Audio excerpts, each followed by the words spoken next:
Hey, Kathleen, what's up? Hey, Dr. John, how are you doing? I'm doing great. How about you? I'm doing fine. Just living the American dream. Best of luck to you. Best of luck to you. Well, What's I up? think we're all just trying to do the best we can. That's exactly Well, right. I just want to say thank you to you and your team for letting me the opportunity to speak with you. And I also wanted to thank you personally for kind of destigmatizing mental health issues and getting support and treatment for them. It's meant a lot to me and my family, and I just wanted to say thank you for that. Well, thank you for that blessing. I'm really grateful for you. Thank you. Well, you're too kind. So my question to you is this. What advice do you have on how I can set better boundaries with my mom? Definitely an easy question, to say the least, Dr. John. Yeah, it's one of those. It's like, how do you lose weight? And it's like diet and exercise. And it's like, cool, thanks, right? All right, so how old are you? I'm almost 30. Okay. And so you're still in your 20s. I was just trying to help you out there. Yep. So 29. How long, walk me through what's going on with you and your mom. Yeah, so I'm really grateful for the fact that I have amazing parents that were really involved. My mom actually stopped working once I was born to be a stay-at-home mom, so she was really heavily involved in, doing all the mom stuff, getting us to and from different practices and those kinds of things. But when I graduated from college, and I think a lot of people might have had this experience, I started my career. My parents were really great about letting me live at home during college to reduce my debt and minimize my expenses. And then even after I finished college, they allowed me to live there too. But I was about ready to move out, get started on like being an adult and really adulting hard, if you will, Dr. John. And then COVID hit. So that kind of put pause on things because I just felt like it was better to, stay at home and, be with my family. And since I hadn't ever moved out prior to it, I didn't think that, moving out during a global pandemic was probably a great recipe for success. It's fair. What's this COVID thing you talk about? What is that? Just kidding. I mean, it was just something that might have happened to impact the whole entire world. But in our country, especially, man, Michigan, y'all got hammered. Mm-hmm. Like y'all got shut down, right?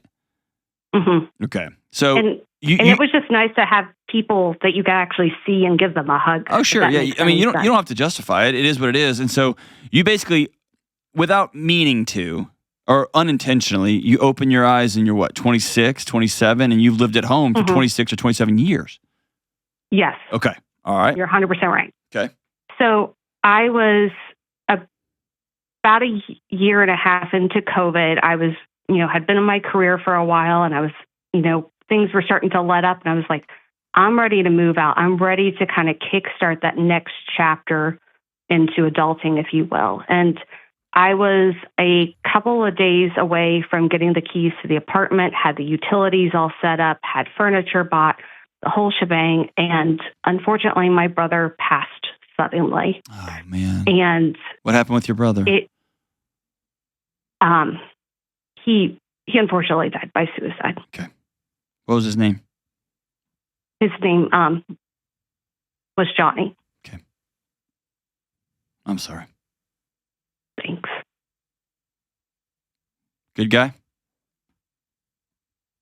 He was an amazing friend to everyone. And I'm really grateful for that. Unfortunately, I wish we would have had more time, Dr. John, because I think as we would have grown up, I think we would have been, really good friends, and we would have laughed about the things that we didn't get along with when we were kids. You're not hanging on to this, are you? About my brother passing? No, I didn't ask that right. You're going to hang on to that for the rest of your life, but I hear a hint of, and tell me if I'm wrong, but I hear a hint of somehow you feel like you're a part of it, that you played a role.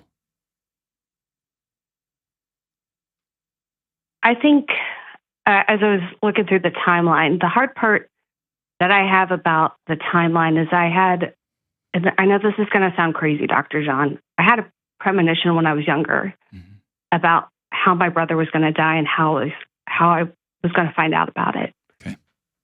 And it happened exactly the way I had the premonition. And the last thing I said before I went to bed with my parents, we were about ready to, we were actually going to do an intervention the next day and go up, and he was at another one of our family's properties and say, "Hey, we love you, Johnny. You know, you're screaming for help here. We've got you." He was hours away from us. I said, "Unfortunately, my brother and I don't have the greatest relationship right now. And I guess I'm going to have to be okay with that for the time being." And then I went to bed and I found out in the middle of the night. So it was. Listen to me real carefully, Kathleen. Listen to me. Yep. Your brother's death is not your fault. Thank you.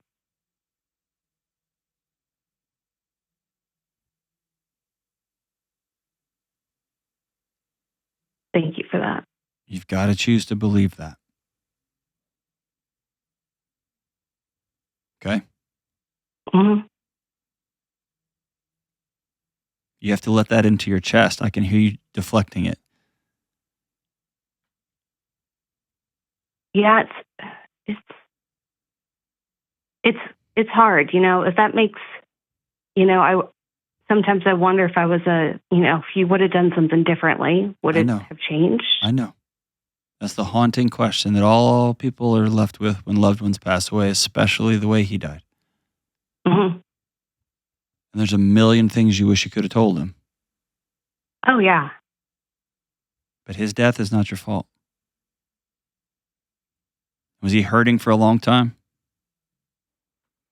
Unfortunately, he had, we didn't really know what mental health issues he had, because he would go and he would seek treatment for a period of time and then he wouldn't follow up on it. So they weren't able to really pinpoint his diagnosis, but he would have periods of time, unfortunately, where he was manic for most of his life. So we would have like 6 weeks of it being like a normal relationship, if you will, and then we would have 6 really challenging weeks for the whole entire family. So it was always a kind of a yin and the yang. And my goal was, because his moods could be so up or so down, was to try to be as even keel as possible to reduce the burden on my parents, if you will. Sure. But listen to that last sentence you just said. Mm-hmm. That because he was volatile, because he was really high and then he'd get really low, in order to make sure your parents were stable, you became a human Xanax. That is very true. Listen, that was never your job.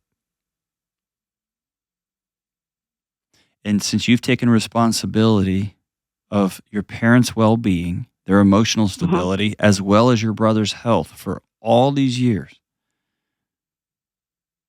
you are carrying a backpack full of cinder blocks of guilt and shame and responsibility on something that you were not responsible for.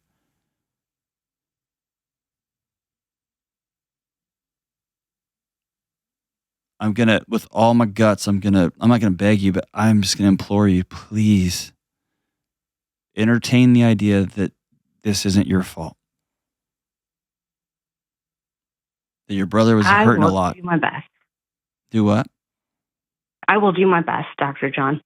I'm really grateful for the fact that I've had an amazing group of people around me, whether it be friends, family, and also amazing resources through therapy and that kind of stuff that have really, I was so grateful that I got into a suicide support group within months after my brother's death. And that was just really helpful, just to kind of, especially that first year in particular, to navigate those weird, tricky waters, to say the least. Yeah.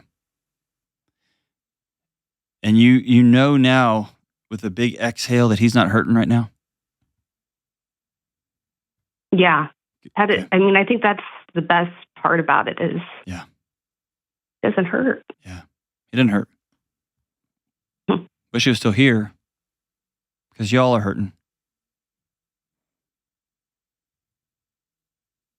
No, you're right. And I think that the hard part I have is, you not only mourn, the person that you lost in the present moment, but it's also the future moments, if you will. Like, you don't even realize that you have a picture of y'all with your little kids and their uncle Johnny at Thanksgiving 20 years. You don't even realize that picture's already in your head.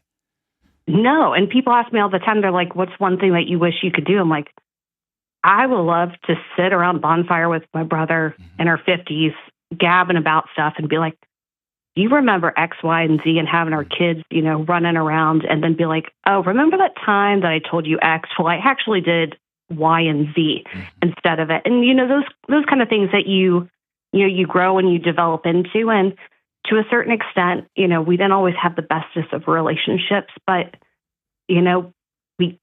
we got the craziness of our lives, if that makes sense, because you grow up and experience very similar things. So it was...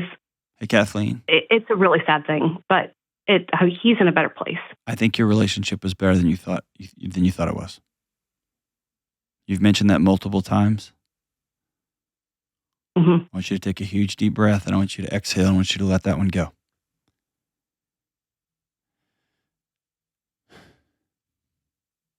That dude struggled. He had some pretty significant mental health challenges, and he knew his sister loved him. Mm-hmm. Even when he yelled at you and didn't talk to you for 6 weeks or 6 months and screamed at you and borrowed money and didn't give it back, and he was mean to your parents, his body knew that sister was safe.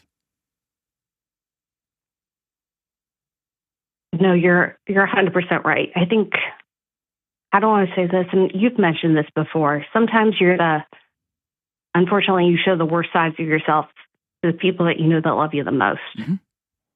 And that's why I hate to say it, I was so grateful that his friends have been so amazing, and they tell me all the amazing things that he did because... Awesome. Yeah. It rounds out a picture. It becomes 3D. It does. Yeah. It does. Yeah. All right, so let's talk about mom. What's up with mom? Tell me about boundaries and mom.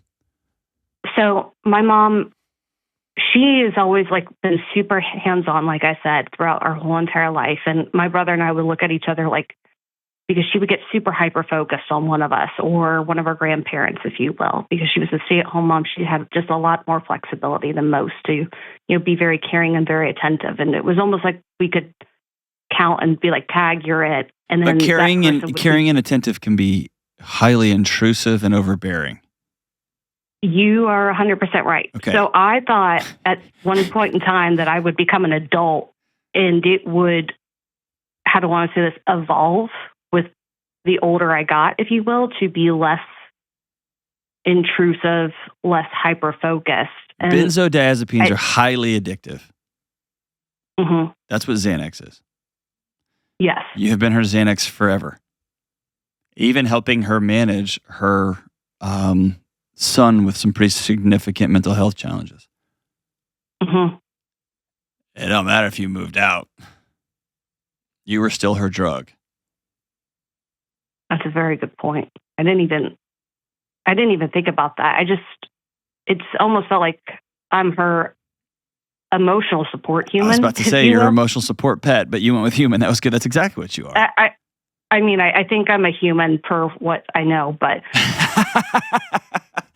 who knows you are. these days? So you've moved out. Is she making it tough? I was actually planning on moving about 30 minutes away, close to my new work. And she said that moving 30 minutes away would be like me moving across the Atlantic Ocean, which I'm sure for a lot of your listeners who have people that live very far away, they would be like, that's a little dramatic, but okay. So they made me a deal where they allowed me to rent out one of our family properties for a really amazing affordable rate.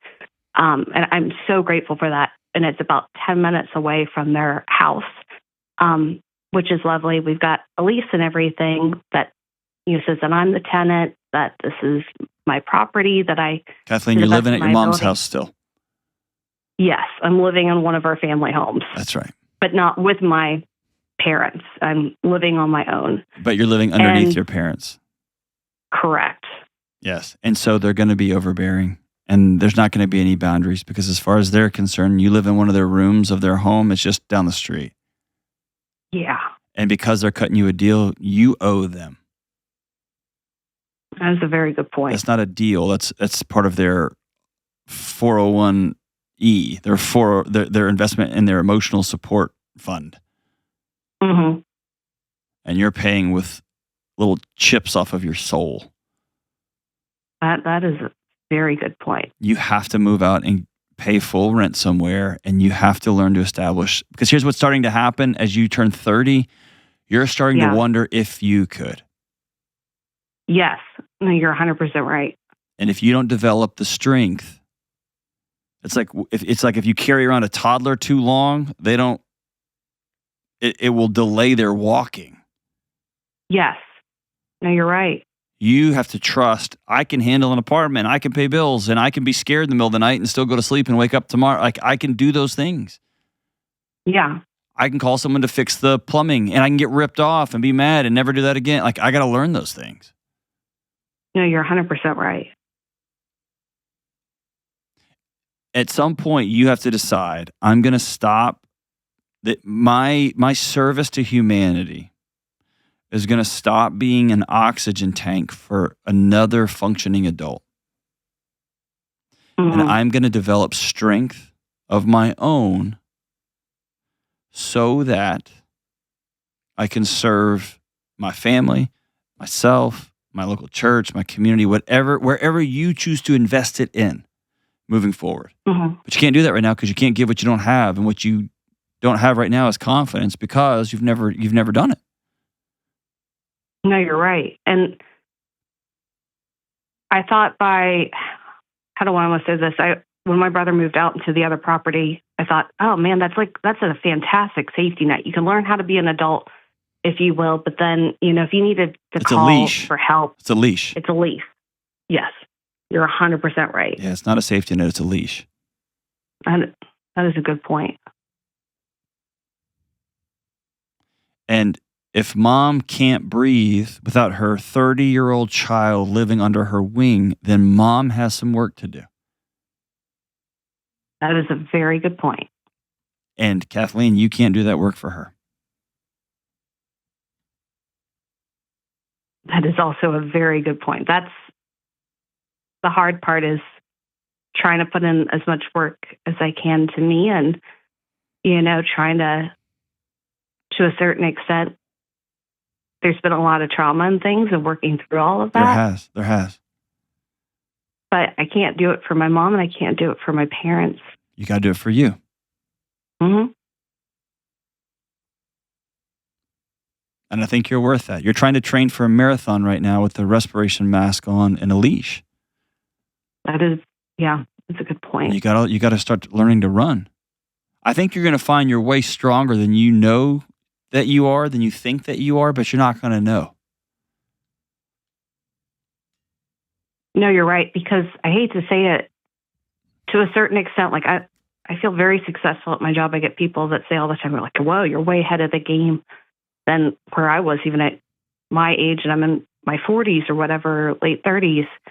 But I hate to say it, feeling like I'm under my mom's wing and having her lack boundaries, specifically like with the home and that kind of stuff, like you said, because in her eyes, it's basically I'm living in a room in her house.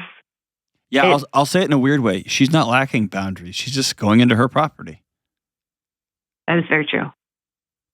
And until you get your place and say, this is my home, mm-hmm. and this is the world I'm creating. Are you seeing anybody? You dating anybody? I am. Okay. Are y'all thinking about getting serious? Gross. Or are y'all just dating? No, we've been seeing each other for the last couple of years now. Okay. He was actually pretty fantastic. We've been together only a couple months, and then my brother passed. Okay. So he's been through all of it, to say the least. Okay. And so now you have to start imagining what's life going to be like when I have my home that me and my husband create together. You're 100% right. And I've thought about, eventually we would move in together and that kind of stuff. But I've thought about just living here until that time happens, when we're getting married and that kind of stuff, which I think will happen probably within the next year or so. But until that time period, if I stay here, then I still I still deal with the boundary It's issue, just, if that you're makes paying sense. a soul tax that I don't think you can afford. Okay. And let me just put it this way. I may be wrong. Go get an apartment for 6 months and find out. And if it's no good, your mom will let you move back. And that is very true. If I'm wrong. What I think you're going to find is, I can decorate however I want to. I can breathe however I want to. I can watch the TV as loud as I want to. I can wear whatever I want to in my house whenever I want to. Mm-hmm. I can respond to text messages and phone calls whenever I want to. I don't have to. Oh my gosh. I don't even know what breathing my own air is like. And also, man, this is going to be hard because you've been responsible for your mom and dad's well-being for your whole life. It's going to be hard for them. It's going to be hard for you. But at some point, somebody's got to make that call. And right now, maybe I'm wrong, but your boyfriend has some kind of sense that when he marries you, he marries her too. I don't think he wants to marry both of you. I think he just wants to marry you. And so I think it's worth getting an apartment of your own closer to work.